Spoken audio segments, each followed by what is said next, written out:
Hi, welcome back to Author Talk. Today I'm here with author Janet Barrett. Barrett. And Barrett's of Wimpole Street. Okay. And she's here to talk about her book, They Called Her Reckless. All right, and I should hold up a there copy of that. So this book is about, is a true story. Yes. And it's about a regiment in the Korean War, Korea, who got a horse. That's right. That's absolutely right.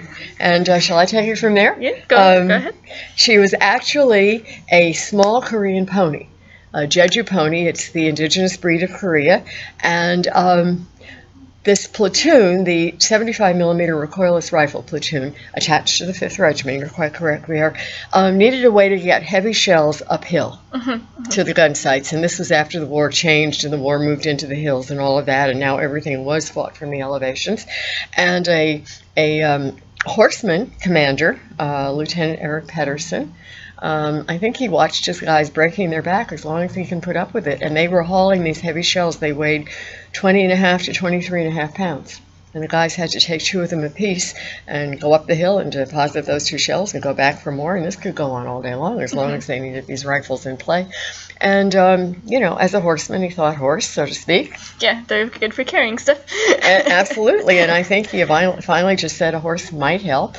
And I say horse, but it was a small pony, and that's what was in Korea. That was this indigenous breed. They were very small. This one was 11'1", and that's small. But she was built.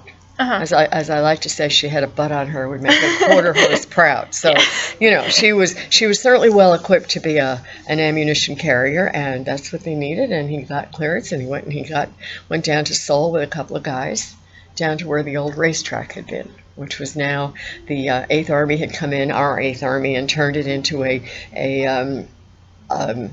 airstrip, supposedly the busiest air hub in the Far East at the time. And around the periphery were still some horse people from when it had been a racetrack, and he found this little horse, brought her back to camp. And it was the start of, as I say to when I give talks, an amazing story.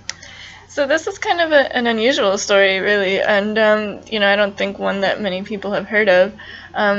What made you want to write about this? Because do you have like a personal connection to the Korean War or horses, or what drew you to this? Well, I'm a horse person. I have no connection to the Korean War.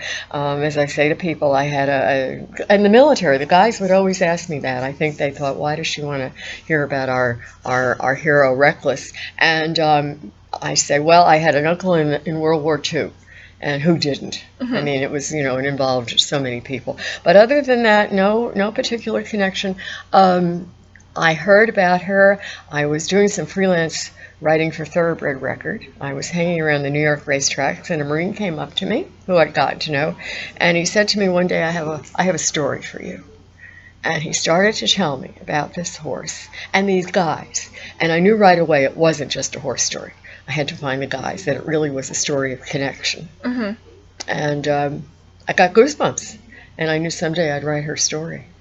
And so obviously, you know, this is a nonfiction sort of story, which is our first nonfiction book on Author Talk, actually. Oh, well. So congratulations. Thank you for that, yes. So this obviously, you know, you obviously did a lot of research for this book because it's very detailed. How long did that take you? About 3 years from the time I really got rolling. I heard about her in 1992. Excuse me. And I did some work then. I did some interviews, and I'm glad I did, because I talked to some guys that are gone now, and I'm very, very grateful. But it didn't gel, mostly because I, as a working writer, as a freelance working writer, you know, if it had a check attached to the assignment, that's what I took. Right. You know, it paid the rent. Right. And so, you know, it just kind of sat there. I always knew it was always in my back pocket. I always knew I'd do it. But from the time I basically said, all right, this is it.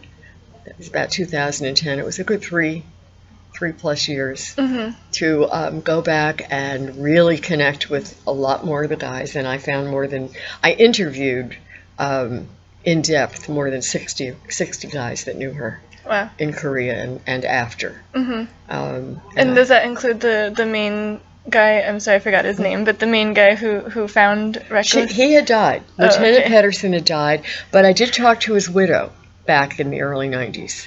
And by the time I got back to it, she had died too. But there are still a lot of guys around. I mean, they're getting old. We're losing the Korean War vets now too. But I was very, very lucky, and they were extraordinary in giving me time and teaching me about the military. I jokingly say I could command a battalion now. Yeah. And before I knew that much. I knew zip. Right. But they were terrific. Yeah. And have you found that, you know, the not the fallout, but the reaction, I guess, to your book is good from other military people, maybe people who hadn't heard of Reckless? And, Yes, it has been a wonderful reaction through the military, particularly the Marines. And interestingly, a lot of Marines knew about her and a lot didn't. You know, I mean, heroes come and go, and they disappear into a bubble somewhere, you know, and then her story came back out again. They love her, though, as much as for what she did to their buddies, for their buddies. But wonderful reaction. A lot of the guys that I talked to that were there said to me, "You got it right, and thank you." That must have felt really good. It felt really good. I mean, as much I knew I could write a horse story. And I know I'm a good writer, so I mean that part, not to sound egotistical, but you know, you have confidence in yourself. But I had to go back to the original story, and there had been a book in 1955 that really took some liberties. There were just some things made up, you know, and they've kind of held. And other writers have just respun the old story, and I went back and I really corrected some stuff that was wrong. Oh, that's and interesting. I'm proud of that. What sort of mistakes did they make? Well, for one thing, there was initially in this early book just this kind of fanciful tale about how she had been on the racetrack and she had some little kid had taken her off and taken her down to Busan. And in fact, what I believe happened was after the war started, initially we thought it was going to be very, very quick, and we were going to be out in a matter of months, and the racing authority thought the same thing. And they sent down to the south for another band of horses because the ones that had been on the racetrack disappeared. So were they slaughtered? Did they go north to North Korea's pack horses? Maybe a combination of both. So I think where she came from is very different than the old story, you know. And she wasn't a Mongolian pony. She was Jeju. They're smaller than the Mongolian. It's the native breed. There were some things that happened in the war that just really didn't fit. You know, so I just went back and rather than take the old story, I researched it again.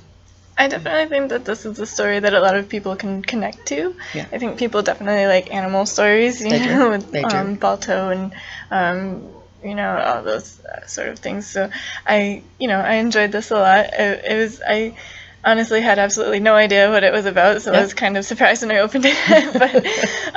But I enjoyed it. And do you have horses, or are you just a horse lover?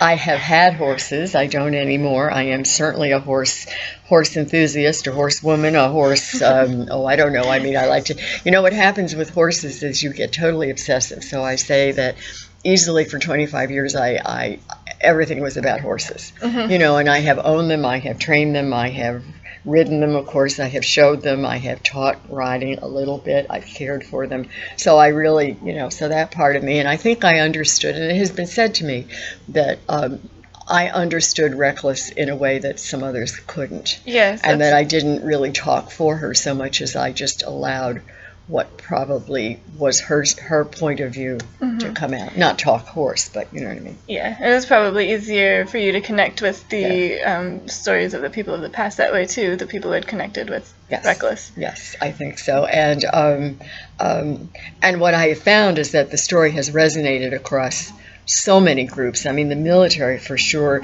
horse lovers, of course. Kids have bought the book because kids love horse stories. Kids love horse stories, and it's an easy read, and they have bought it and written reports for school. You know, so I get such a broad age group. You know, and it's really all of that. And I have to tell you, one guy who was with her in Korea called me up when the book came out, and he said, "Thank you for telling me what we were doing." He said, when you're in the war, they just tell you to point and shoot. And now he said, I understand it all. That's really funny. Like, what were we doing? That made me feel good, really good. That's really funny.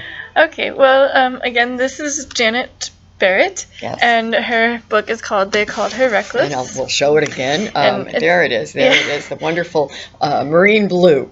Very nice cover, and it's about the regiment in the Korean War who found this horse Reckless, really connected with her, and hopefully you can connect with her too. Thanks for joining us.